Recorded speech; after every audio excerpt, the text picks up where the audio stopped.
नमस्कार, मैं Bahadur Singh Sisodia advance technical and industrial training centre में पिछले मैं 15 साल से यहाँ फिटर पद पे कार्यरत हूँ। इसके पहले मैंने BHEL भोपाल में 1 साल की ट्रेनिंग की और 10 साल इंडस्ट्री में वर्क किया। सबसे पहले तो ये बताना चाहूँगा कि ITI क्यों आवश्यक है। आजकल जनरली व्यक्ति कोई भी हो 10वीं और 12वीं करके कोई छोड़ देता है क्लासेस। तो ऐसे बच्चों के लिए विशेष ITI ऐसी फैसिलिटी है जो 2 साल में उसको रोजगार गारंटेड देता है। तो इसलिए यही ITI की ये विशेषता है। अलग अलग फील्ड होती है, जैसे मैकेनिकल का अगर इंटरेस्टेड हो तो बच्चा मैकेनिकल में जाता है, इलेक्ट्रिकल में जाता है। फिटर एक ऐसा ट्रेड है जिसमें बच्चों को बेसिक असेंबली से रिलेटेड सारे वर्क सिखाए जाते हैं। फिटर के अंदर जो भी वर्क होता है 80% हाथों से होता है, बेंच वाइज से, जिसमें डिफरेंट टाइप के इंस्ट्रूमेंट यूज होते हैं, और 20% वर्क मशीनों से होता है। तो बच्चों को मशीनें भी सिखाई जाती है। फिटर में हाथों से जो वर्क होता है, हाथों से वर्क में उसको सारे हाथों से यूज होने वाले इंस्ट्रूमेंट जैसे staking tool, hammering tool, measuring tools जो मेजरमेंट के लिए किए जाते हैं, असेंबली टूल्स, कहने को सारी चीज़ें छोटी छोटी है, लेकिन इसके अंदर अगर गहराई में जाते हैं तो बहुत सारे टूल्स आते हैं जो सारी चीज़ें बच्चों को नॉर्मली सिखाई जाती है। और जनरली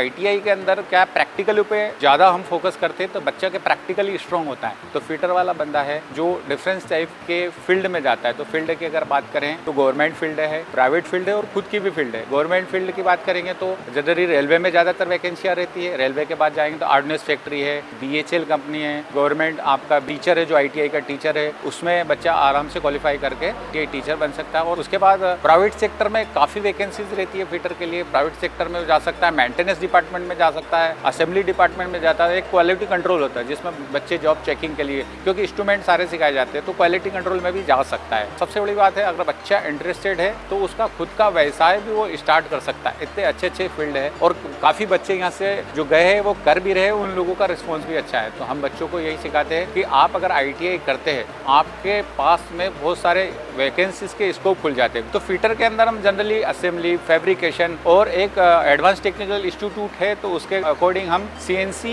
मशीनों को भी ट्रेनिंग देते हैं, चाहे वो फिटर हो, चाहे मशीनिस्ट हो, चाहे इलेक्ट्रिशियन हो, चाहे कोपा हो। जो बच्चा जिसमें इंटरेस्टेड हो उसको CNC मशीन भी सिखाते हैं। तो इसलिए भी बोलते हैं कि 2 साल का सबसे अच्छा स्कोप है, जिसके बाद बच्चे को आसानी से रोजगार मिल जाता है। तो ITI करना सबसे अच्छा आसान तरीका है। इसलिए बच्चों को यही अनुरोध है कि जैसे BA करके बच्चा घूमता है या BSc करके बच्चा घूम रहा है, रोजगार उसको मिल नहीं रहा है, लेकिन ITI ऐसा है कि 10वीं पास करो रोजगार। गवर्नमेंट में इसकी एक और फैसिलिटी दे दी है कि ITI को 12वीं की मान्यता दी है। इसके लिए केवल आपको हिंदी और इंग्लिश का एक पेपर देना है, जिससे आपको 12वीं की मार्कशीट मिल जाती है। बहुत बहुत धन्यवाद।